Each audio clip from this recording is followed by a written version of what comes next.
Welcome to Meet the Press Now. I'm Kristen Welker in Washington, where multiple new developments today point to increasing trouble for the Republican Party ahead of the midterms. After a vote in Virginia that could tip the balance of power in Congress toward the Democrats.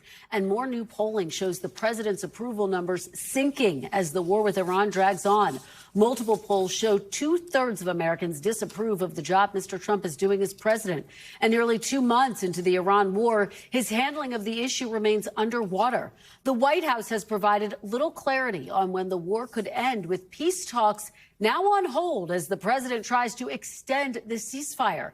But Iran attacked multiple ships traveling through the Strait of Hormuz today, which could prolong the war's economic impact, with the cost of living top of mind for Americans heading into the midterms. And polls show a majority disapproving of the president's handling of the economy. But those numbers seemingly have not affected the president's bullish outlook for November. We're making America great again, and this November, we're going to win the midterms. We're going to win, and we're going to win like never before. If you want a rich and strong and a country that you're going to be proud of, America, you must go out in the midterms and vote Republican. We need that. But from now until November, we're going to fight, and I'm going to personally campaign for every one of you. We're going to go to win in midterms. We got to get out and win. Now, whether vulnerable Republicans will want the president campaigning for them in light of those sagging poll numbers is unclear. Up until now, the party has largely stuck by him and his agenda, including on redistricting, where Republicans suffered a major loss in Virginia last night as voters approved a state plan to redraw their congressional maps. It's a move that could net Democrats as many as 4 more seats in November and level out the score in what has become a nationwide redistricting battle kicked off by President Trump last year. And today, both parties not ruling out more changes to come.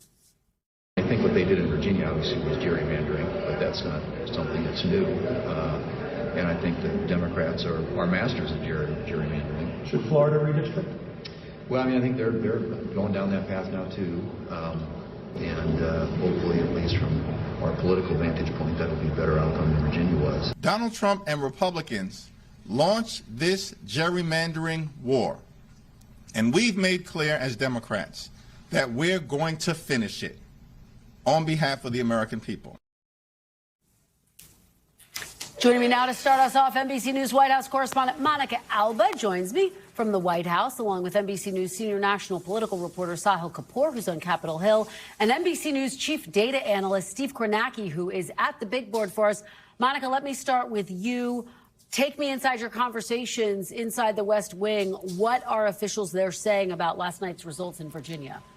Well, President Trump is responding, Kristen, and he is not pleased, and he is making claims without any evidence to back them up that this was somehow a, quote, rigged election. Now, that's language that we have heard from the president whenever he doesn't like or appears not to want to be too closely tied to the outcome of any kind of election or result that he doesn't necessarily agree with. We've seen that certainly with his own election results where he has lost, and now he is trying to apply that to this case. He is writing in a post on Truth Social, making the argument that he believes that he says Republicans were winning, quote, all day long up until the very end, when, of course, there was a massive mail-in ballot drop. Again, there's no evidence to support that. And then he ends that by saying, let's see if the courts will fix this travesty of, quote, justice. Of course, what's really remarkable about all of this, Kristen, is this larger point about Republicans who have been working to try to have redistricting implemented in several states to see what that can do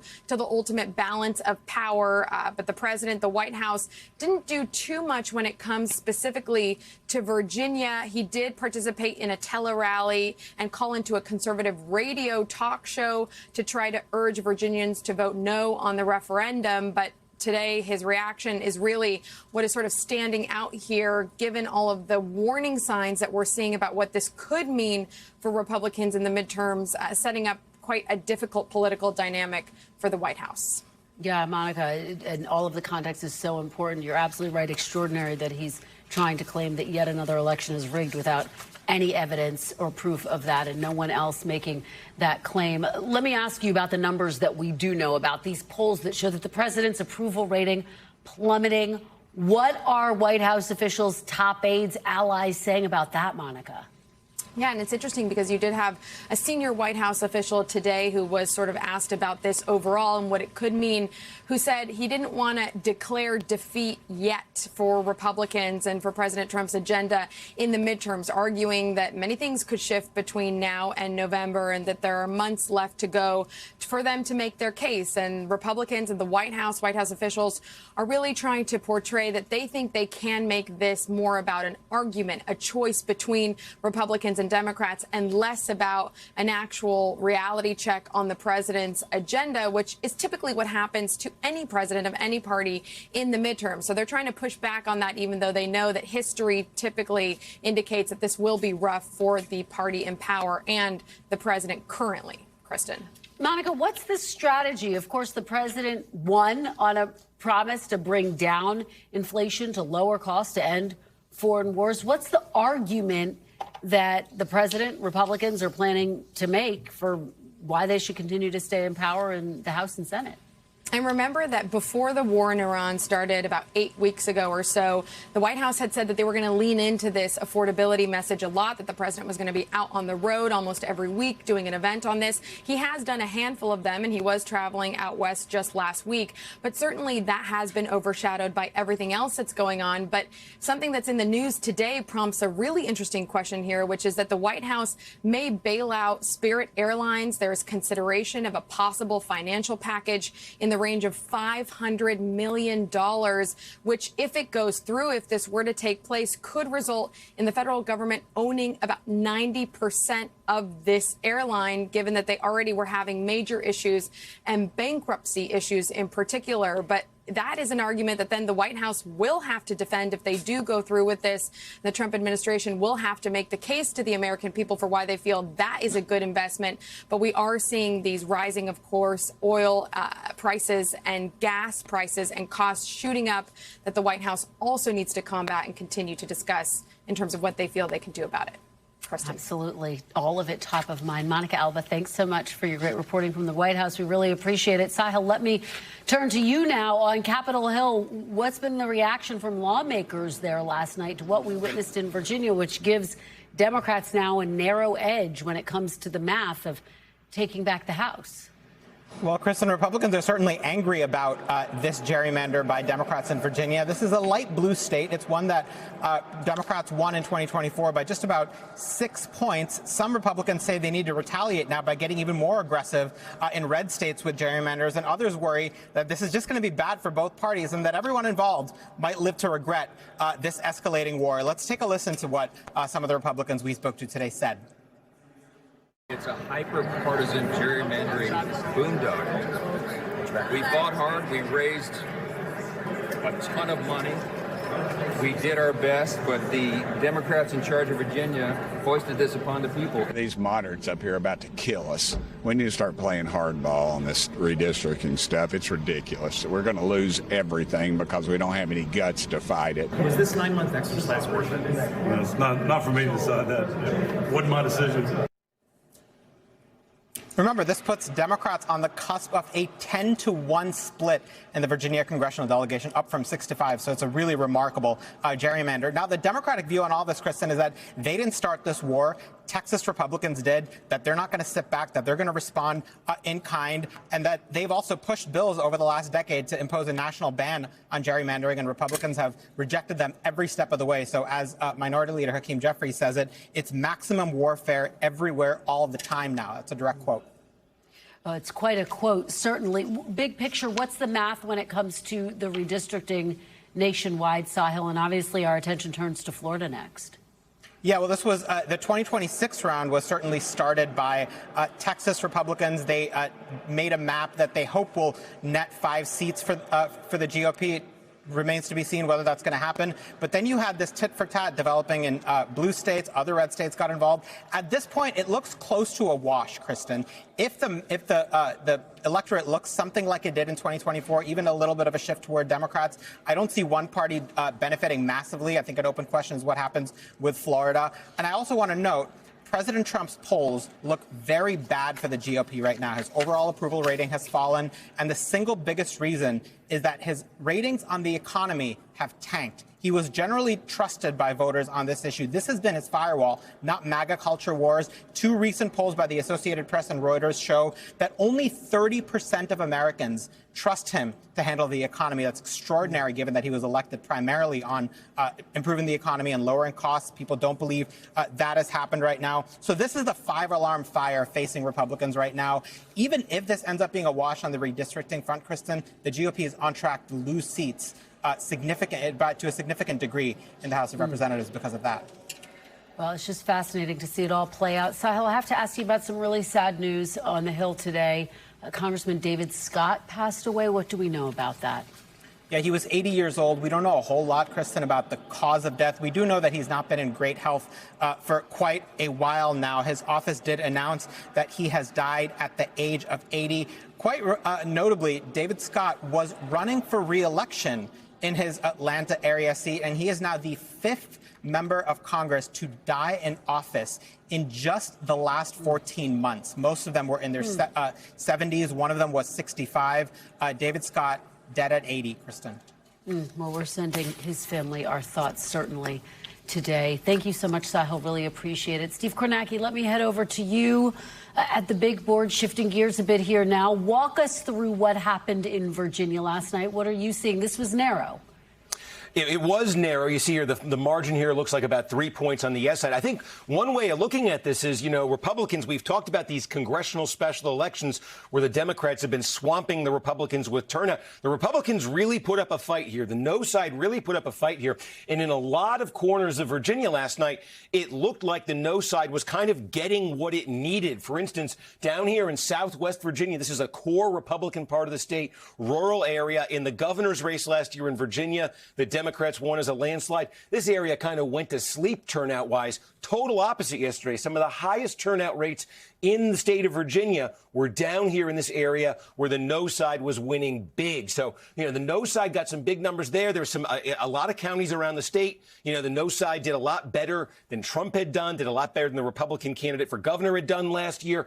But the reason why the no side ultimately fell short, really it has to do with Loudoun County, Fairfax County, Prince William County, and then right down here, Chesterfield County, right outside of Richmond. These are 4 enormous, metro area, suburban counties. They are blue counties. They've been getting bluer. They're diverse counties. And in these places, it sort of bucks the trend that I'm describing. They actually got, in Loudoun County, for instance, it got the yes side did better than the Democrats had done in 2024, did better than Kamala Harris did in 2024. So you saw a lot of movement away from the Democrats toward yes here. You saw a big Republican turnout, but the core Democratic areas, there was no slack, there was no give. They linked up, this issue as sort of they saw it as a Democrat versus Republican issue, and they stayed loyal to the Democratic side. And so the numbers that yes got out of those big counties right there, that was the margin, basically, that the Democrats and the yes side got.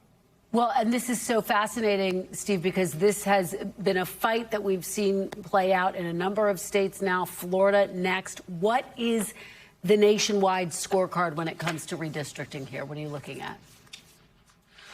Well, if we want to take a look here at the national implications of this, one way of kind of looking at it, I don't think my board is going to cooperate with me, the perils of technology, but one way of looking at it would be this. At the very beginning of this process last summer, when this sort of started in Texas, there you go, you can see it. There were 3 Republican seats in districts that Donald Trump had lost in 2024.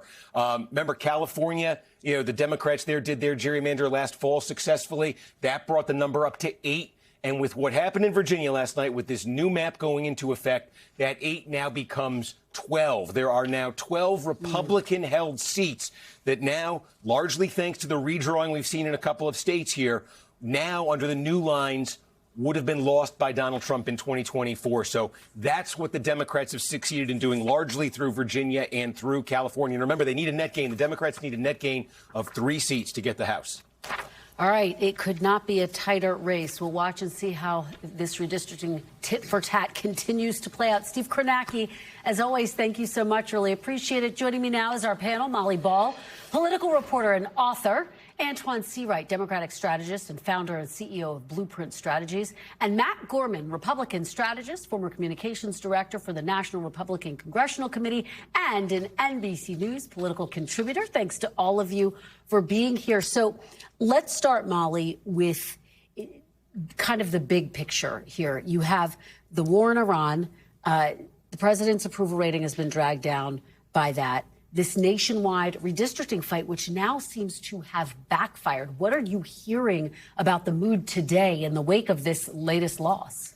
Yeah, you know, the Republicans I talked to are feeling quite fatalistic. In a lot of ways, they almost feel like the midterms are already over. And it was interesting, you know, listening to that reporting and thinking about how far we've come from, you know, the heady days of 9 months ago when the bill was being passed, and Republicans thought that right now they would be holding an event every day about the tax refunds that everybody is getting, right? And that this was supposed to be the time. And so the idea was like, sure, even at that time, right, Trump wasn't popular and wasn't looking good on the economy, but it was, well, this is all going to turn around when things get better. And the problem for Republicans is that instead of getting better, the political climate got worse. And so now as they look forward to November, of course, things could always get better from here. But they are looking down the road at several months where it could just be brutal for them. Well, it's such an important point and callback that Molly's right, Matt. The plan was to be talking about the tax refunds right now, not a war in Iran, not questioning whether gas prices were going to come down. And here President Trump again calling the election results last night rigged. What are you hearing from Republicans about how they see what happened last night in Virginia? Is it a big deal, or is it adding to the sense of fatalism that? Well, it's like Tyson said, everybody has a plan to get punched in the face. And look, I think people are ticked off. That's what I'm hearing consistently among Republicans. People are furious. There's a lot of finger pointing, especially in lieu of the results of Virginia. I think the fact that it was so tight, could you have spent more money? Could you have mobilized more? There's a lot of could yous and ifs. I think that's not helpful. I think, again, you know, looking back, you know, could you have done stuff in Indiana? Sure. But focusing the next battle is going to be Florida. And I think that the key here is, can they, whether it's DeSantis and the administration in Florida, can they actually have a map that passes the court's muster? Because obviously there's some state constitutional questions there, but also the electoral muster. They don't want to dilute too many districts, Republicans, and make it harder and even more expensive to keep what you already have. Antoine, I want to get your reaction to what we're hearing from Democrats. I'm going to play a little bit from House Minority Leader Hakeem Jeffries and get your reaction on the other side. Take a look. Our message to Florida Republicans is F around and find out. If they go down the road of a DeSantis dummy-mander, the Florida Republicans are going to find themselves in the same situation as Texas Republicans. The Republicans are dummy-mandering their way into the minority before a single vote is cast, because they started this war, and we're going to finish it. We are all in Florida. And it's Republicans who are putting a target on the backs of their own members politically at this moment in time. Antoine, what do you make of that message? And is there a risk in over-indexing on this tit for tat over redistricting? After all, a lot of these Democrats who supported the Virginia measure have been very outspoken in terms of opposing redistricting. Well, F around and find out is a good message. And I think he's quoting Pete Hegseth. I think it's a strong what message. he was but look, talking about in the Republicans started a battle in Texas, and it turned into a war. Prop 50 in California, Democrats were successful. We tamed them in Ohio. We tamed them in Nebraska. We tamed them in Kansas. We tamed them in New Hampshire. We picked up a seat in Utah. And when the voters had the chance to express their will in both California and Virginia, Democrats won.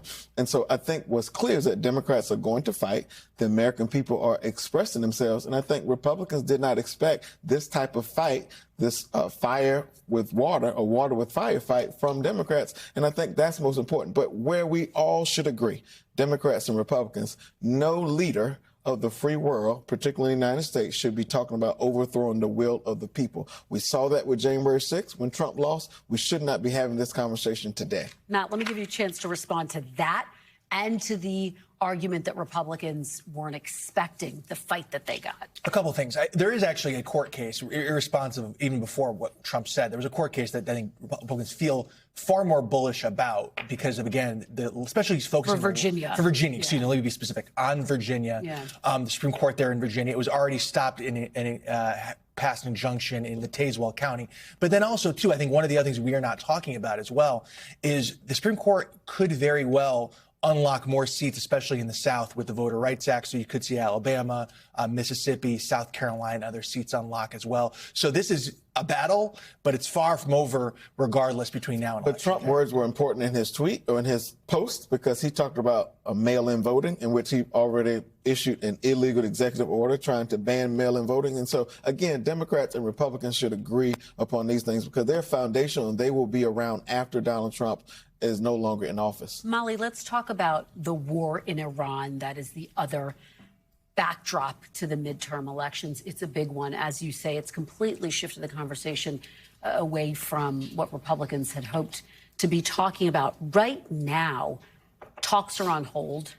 President Trump has basically issued a ceasefire. Not clear if there's going to be a timeline for that. How do you see this playing out politically in the coming weeks?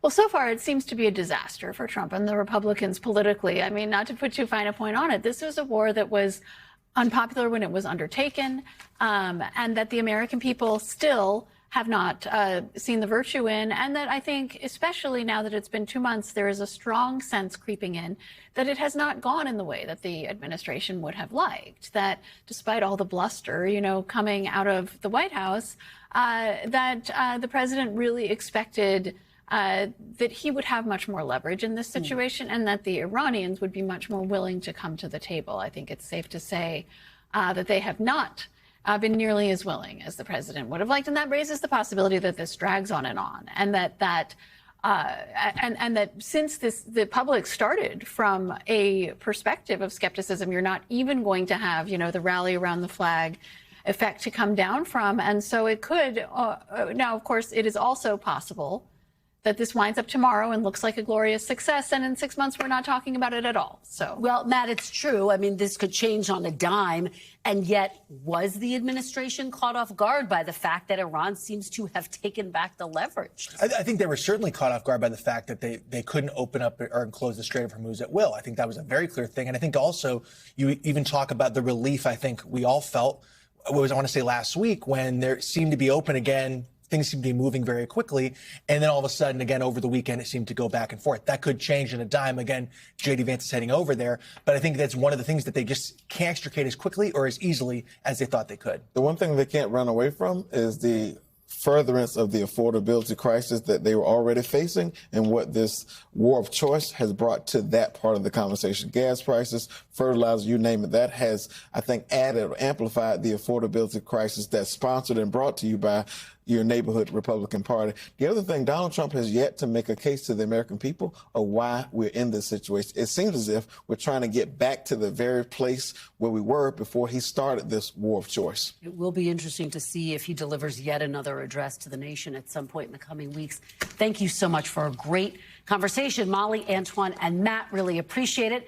Coming up, we will dive deeper into the battle for control of Congress and the messaging battle inside both parties with a top Senate Republican and Senate Democrat. But first, it's the war. Iran says it attacked multiple ships in the Strait of Hormuz hours after President Trump said he was extending the U.S. ceasefire with Tehran. We're covering all the fallout and uncertain path to peace. You're watching Meet the Press now.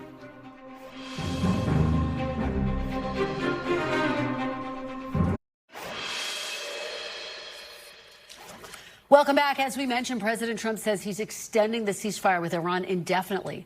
But Iran is pushing back, saying it's the U.S. that's violating the deal by maintaining its naval blockade of Iranian ports. This morning, Iran attacking 3 ships in the Strait of Hormuz and seizing 2 of them, further inflaming tensions in the region and sending benchmark oil prices above $100 a barrel again.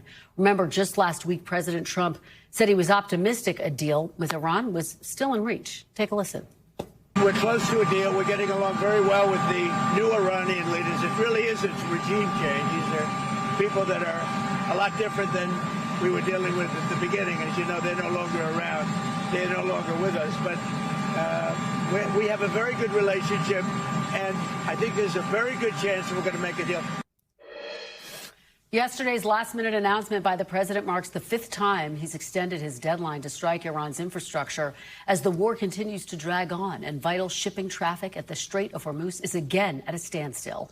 Joining me now is NBC News Chief International Correspondent Keir Simmons. Keir, thank you so much for joining us. I know it is very late there. The president says he's extended the ceasefire, but the U.S. naval blockade will remain in place. Iran says the blockade is a violation of the ceasefire. We know that Vice President J.D. Vance was intending to go for negotiations in Islamabad, but those are on hold. Where do negotiations stand, Keir?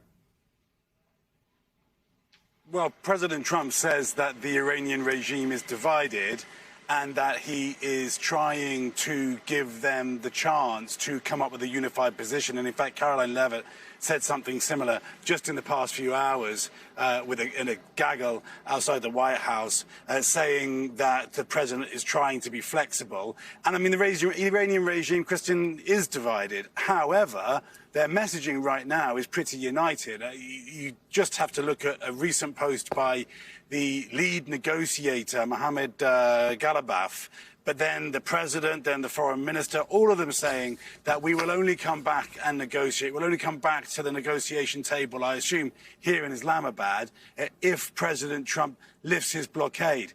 That puts the president in a really difficult position because he sees that blockade as leverage, as a thing that is putting economic pressure on Iran in order to get them to compromise. Because remember that this is just a debate about when the talks will happen, if the talks will happen. It's not a debate about what kinds of compromises and agreements will happen later. We've heard various reports of what might be on the table. So it's a challenge. The president is in a difficult place. Now, it might be that the Iranians shift because it is hurting them how much money they're losing because of the blockade. But they're certainly trying to signal that they are not going to do that. Part of their leverage are these attacks that they have been engaging in the Strait of Hormuz. Do you anticipate Iran could continue or even escalate those attacks, Keir? I think it's possible. I think it's noteworthy that those attacks will be being carried out by the Iranian military, the IRGC, and that is the hardline part of the regime. And there is this talk to the point that President Trump raised about whether the regime is divided. There is this talk that the hardliners are really calling the shots. So sometimes with the Iranians, what they do is as much a message as what they say, and often what they're doing when it comes to the military are those hardliners asserting themselves. So I suppose very likely the answer is yes. I think that they will be wanting to try and put as much pressure on President Trump as they can. Ultimately, though, again, the issue really here is that a divided and incredibly not trusting of the U.S. Iranian regime clearly is not in a position, as we speak, could change in the days to come to the U.S. and really negotiate in a way that's going to satisfy President Trump. All right. Well, I know that you and we will continue to watch it very closely. Keir Simmons, thank you so much for staying up with us, for your phenomenal reporting, as always. We really appreciate it. Coming up next, President Trump and the defense secretary have repeatedly described the state of Iran's military as totally obliterated, at the bottom of the sea and wiped out. But a new Pentagon intelligence assessment directly contradicts those claims, saying Iran retains significant attack capabilities. We have all the latest reporting. That's next on Meet the Press Now.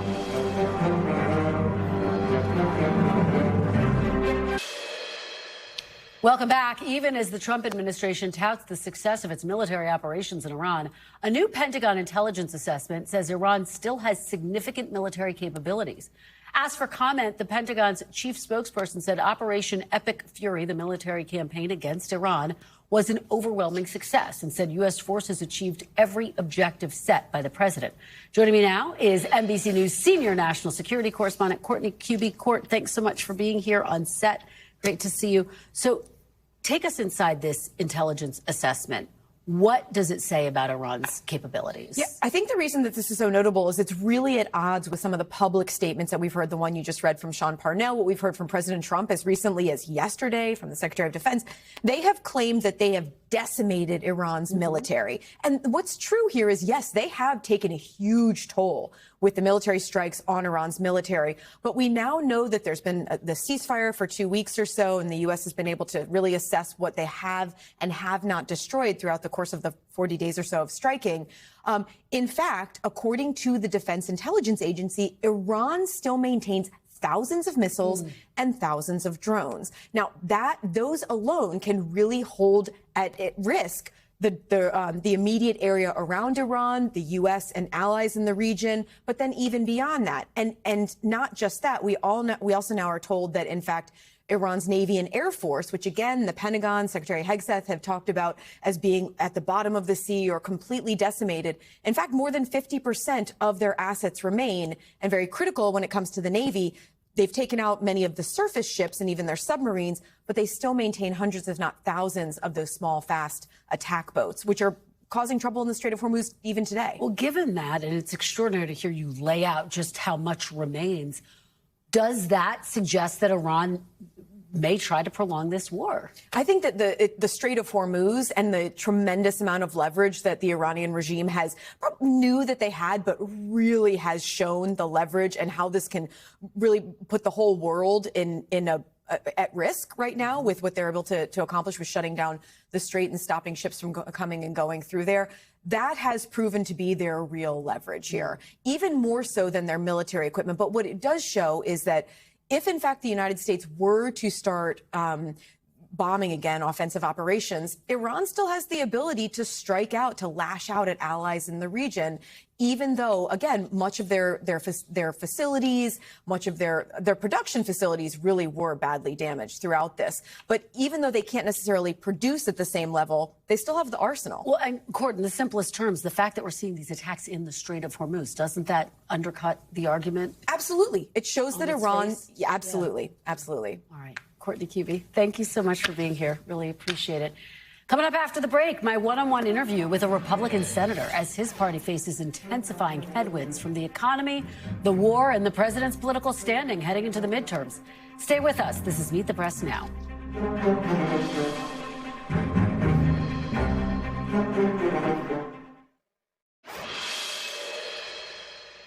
Welcome back. As we've been saying throughout the hour, the president's party appears to be facing major headwinds as we get closer to the November midterms. Joining me now is Republican Senator Kevin Cramer of North Dakota. Senator Cramer, thanks so much for joining us. We really appreciate it. My pleasure. Thank you. Well, I want to start big picture. We're in the midterm election season. President Trump's job approval continues to slide, as we've seen recent polls showing at least 60% disapprove of his job performance. Gas prices are up. Americans also disapprove of the president's handling of the war. Are you concerned that Republicans have a problem heading into the midterms? Well, I'm not thinking so much about the midterms as I am about the security of the United States and the future of our great country. Midterms will take care of themselves at the appropriate time. Obviously, we have important priorities, and to the degree that those priorities match up with the priorities of the country, I expect that that will create a coming together closer to Election Day. Well, and as I ask you, when we talk to Republicans, some of them privately say they're very concerned about Republicans' chances of holding on to the House and, frankly, the Senate as well. Are you confident that Republicans will hold on to the Senate? I'll ask you about your chamber. Yeah, well, I am confident of that, Kristen. Obviously, though, the margins are very narrow. We all know that. We know that we have purplish states where we have sitting senators. We have open seats in a place or two. Democrats have the same. When it's this close, obviously, you always have to protect your right flank and your left flank. But having said that, the first priority is running the country, and we have some pretty big priorities. But I also think if we get to some of our other priorities, like permitting reform, which is a bipartisan effort right now, passing some sort of highway bill or surface transportation bill, very high priority.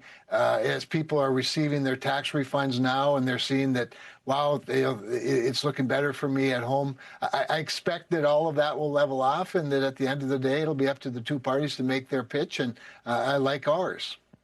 All right, let me ask you about one of the big headlines on the Hill this week. Kevin Warsh, President Trump's pick to lead the Federal Reserve, appeared before the Senate Banking Committee, as you know, you serve on. I want to play an exchange that Mr. Warsh had with one of your colleagues, Senator Elizabeth Warren. Let's take a look at this exchange. Did Donald Trump lose the 2020 election?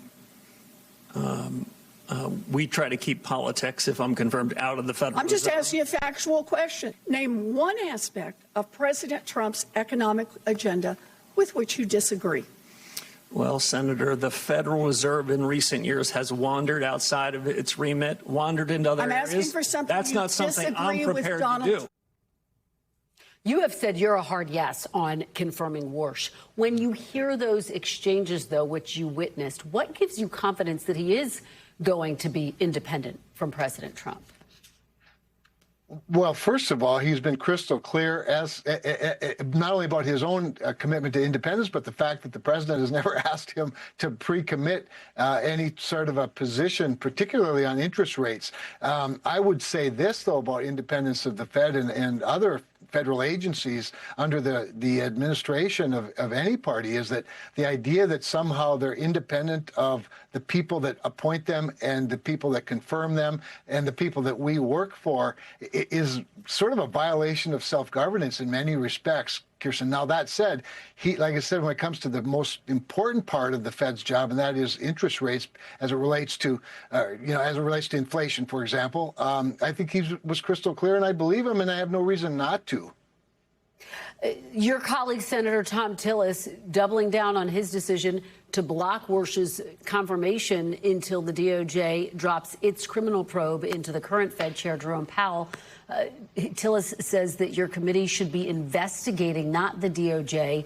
Do you agree with Senator Tillis? Should the DOJ drop its criminal investigation, if only to win over Senator Tillis's vote?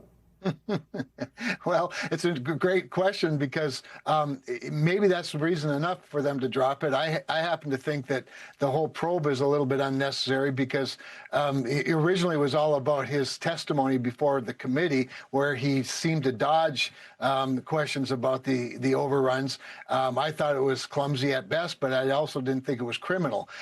I think that they should drop the probe, but I'm not. I'm not in law enforcement. I'm not even an attorney. That said, I do think that, as I've said, maybe even to you, there shouldn't be more than about a second between the end of Jerome Powell's term and the beginning of Kevin Warsh's. And, getting this criminal investigation behind us would certainly clear the path for that to happen, and it would happen. I don't think there's any question about that. But I do think that the issue of the overruns does need to continue to be investigated, and that's why I think Chairman Scott and Senator Tillis' idea of a committee or a subcommittee from the Banking Committee to look into that and continue to investigate it is appropriate. I just think that misleading Congress is hardly a federal crime, because if it were, we'd have to build a lot more federal penitentiaries.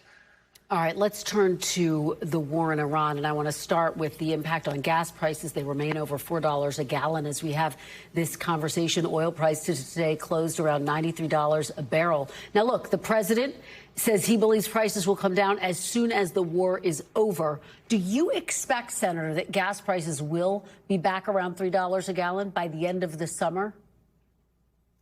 I actually do believe that. My observation of oil and gas prices, which I've been doing for a long time, I was an energy regulator in North Dakota before I became a member of Congress 14, 15 years ago. And so I've been watching this juxtaposition for a long time. And energy markets are a lot like other markets. While oil is a commodity, it's also an investment, and it's oftentimes emotional. And you see that just in the swings in the last several days. Yeah, I do think that once more oil is flowing through the Strait of Hormuz, I think in the meantime we ought to be drilling for more oil in North Dakota and Texas and New Mexico and other places in the United States. And more importantly, building new refineries that can actually use our light sweet crude, so we never have to worry about being a price taker, but rather the global price maker. But, Senator, I'm curious about where your confidence and optimism comes from. Today, Iran fired on vessels in the Strait of Hormuz, traffic through that waterway now at a near standstill yet again. What gives you optimism that gas prices will, in fact, come down? Well, a couple of things. First of all, I don't think that Donald Trump is going to allow a ceasefire to remain for very long if there's going to be firing on ships. I mean, he has extended, I think, rightfully, the ceasefire until such a time as he feels it's necessary to lift that ceasefire. But I also think that he is taking full advantage, I believe, of the vulnerability that he sees in the fractured of the Iranian leadership. You have some of the leaders that are on the opposite side of the IRGC. The IRGC have the guns. I think he's prepared to exploit that and wants to give it every opportunity to exploit that division. And if that doesn't happen, the United States has taken full advantage over the last several days to make sure we identify targets, are certain of those targets, and have the munitions and weapon systems ready to take those targets out and end this thing once and for all the hard way. As you know, there's a big question about whether there's going to be another round of diplomatic talks. It took nearly 2 years to broker the Iran nuclear deal under former President Obama, whether you agreed with that deal or not. That's the length of time it took because of the complexity of the issues. Are you confident that President Trump will be able to get a deal with the Iranians and end this war? Well, whether it's a deal that's as complicated as a JCPOA was and takes 2 years, I'm quite certain that won't happen. But I do think that the president has demonstrated leverage that Barack Obama wasn't willing to exercise and to leverage. So, yeah, do I think he can get? I think he can get a deal that ends this war. Certainly, I think he can get a deal that secures the Middle East for a long time. And more importantly, and I think this is the issue that we sometimes forget, is that we have a whole bunch of Arab states that are supportive of what we've done. And if they weren't convinced before, they certainly are since Iran started shooting at them, whether it's the UAE or Saudi Arabia, Bahrain and others. And you're starting to see a more normalization of that relationship of peaceful Arab nations with Israel and with the West. And I think that that's the type of negotiation that I think makes a big difference, and it can help accelerate the peace process. All right, Senator Kevin Cramer, thank you so much for your time and perspective this afternoon. We really appreciate it. My pleasure. And still to come, we'll turn to the other side of the political aisle for a battleground Democrats' view on where the redistricting debate goes from here, the future of the party, and much more. Nevada Senator Catherine Cortez Masto is standing by. Keep it right here on Meet the Press Now. Welcome back. As we mentioned, Democrats are celebrating their redistricting win in Virginia, with House Leader Hakeem Jeffries vowing, quote, maximum warfare on the issue heading into the midterms. Joining me now is Democratic Senator Catherine Cortez Masto of Nevada. Thank you so much for joining us. We really appreciate it. Thanks for the invitation. I always enjoy talking with you. Well, we enjoy having you here. A lot of ground to cover, so let's dive right in. Let's start with the results in Virginia. Last night, the yes vote on redistricting won by a margin of 3 points. That's far less than Governor Abigail Spanberger's 15-point win last year. Even Kamala Harris's nearly 6-point win over President Trump. I wonder, do you see warning signs in that very narrow win, Senator? No, not at all. I see just the opposite, particularly what we've seen across the country. There's a lot of energy out there right now. There's so many people coming out and voicing their concerns through their elections, through their votes against the bad policies of this administration. It really is true. I see it in Nevada all the time, and I'm from a swing state. The affordability issue is real. High gas prices, groceries, housing, I mean, you name it. People are really struggling. And in my state, a lot of the revenue that we generate comes from tourism and travel. That's down 7.6% because of the bad policies of this administration, from the tariffs and everything else and the Iran war, everything that we're seeing. So people are feeling it, and they are exercising their rights to vote. That's why this administration, quite honestly, the Republicans are trying to restrict them from turning out to vote, because they know they're going to lose. Their policies are not good for the country. Let me ask you, because you probably saw President Trump's post. He called the results rigged. He said that Republicans had been winning throughout the day. There's, of course, absolutely no evidence of that. Do you worry, though, Senator, that that kind of language could erode confidence in elections, in Congress, given that here we are in a midterm election cycle? Yeah. Well, let me say a couple of things. One, of course, he's using that language to do just that, to prevent people from coming out. But here's the truth. let me just say this. In Nevada, when he realized he beat Hillary Clinton, he was first saying it was rigged, but when he won, he stopped his litigation, right? But then just recently, when he won the second time, he actually won Nevada, and he didn't call it rigged at that time. So, it's convenient. When he wins, it's rigged. It's not rigged, but when he loses, it's rigged. What he is doing, though, is trying to scare people that somehow our elections are not safe. And they are. I know, as a former attorney general of Nevada, who has fought on election fraud in my state, that our votes are safe, effective. Our election process is safe. And by the way, people that try to game the system and vote twice, it's very few. And if they do, they get caught and prosecuted. I did, as Attorney General, prosecuted them. So this is not an issue in this country, but for Donald Trump trying to make it an issue for his own benefit. And that is the problem we have. And I am concerned that he is going to continue down this path of trying to prevent our voters from getting out to vote in a safe and secure manner that works for them, to exercise their right and their vote against him because they are so upset about his bad policies, the high costs of everything, and the fact that we're in a war in Iran that we shouldn't be. Instead of spending the trillions of dollars in that war, they should be here in the United States lowering costs and having people, helping them with access to health care. So I see him doing it. And I'm going to add one other thing here. Not only his executive orders that he has pushed out there to limit mail-in ballots, which, by the way, people forget, not only is he trying to limit mail-in ballots, but that's how he voted in Florida, is through mail-in ballot. But he's trying to do that. And there's no doubt in my mind he's going to send ICE agents into polling sites just for that chilling effect and try to scare people. This is Donald Trump. This is who he is. He's done it time and time again. And we have proven over through the courts and in my state of Nevada and across the country that elections are safe. And people should be able to vote in a manner that works for them. Let me turn to the Democrat strategy more broadly. You're the honorary leader of what you call the Mod Squad, supporting moderate candidates. As you know, right now, a number of progressive candidates are leading. They're going neck and neck in the primary races in contested states. Are you concerned about that there could be a slate of progressive candidates in general elections? No, here's what I do know. And my focus on a swing state like Nevada.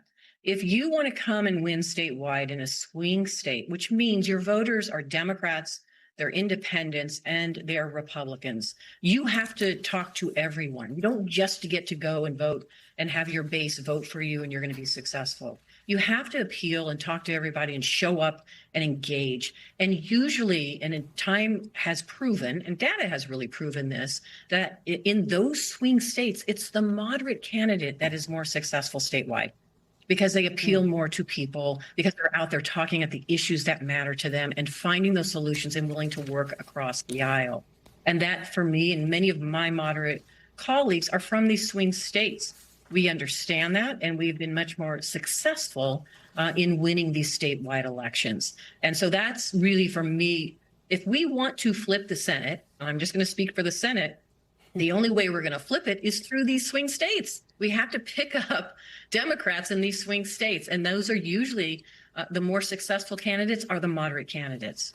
All right, we're almost out of time, but I do want to ask you about Health Secretary RFK Jr. He was on Capitol Hill this week. As you know, he came before the Senate Finance Committee, which you sit on. He's come under intense scrutiny on vaccines, but he did say today his department backs the measles vaccine, and President Trump's new pick for CDC director, Dr. Erica Schwartz, a vaccine proponent, would have the right to make decisions independently.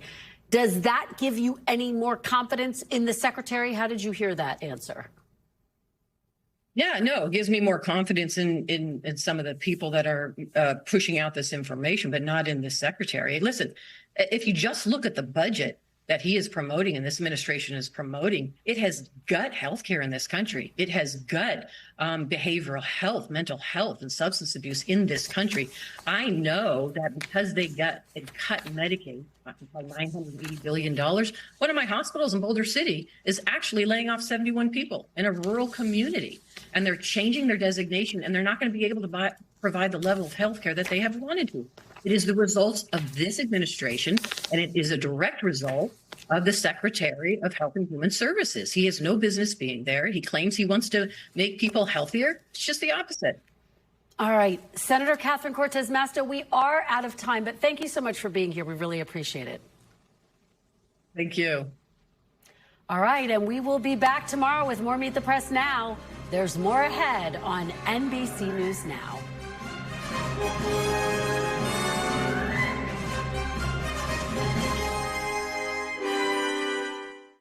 We thank you for watching, and remember, stay updated on breaking news and top stories on the NBC News app or watch live on our YouTube channel.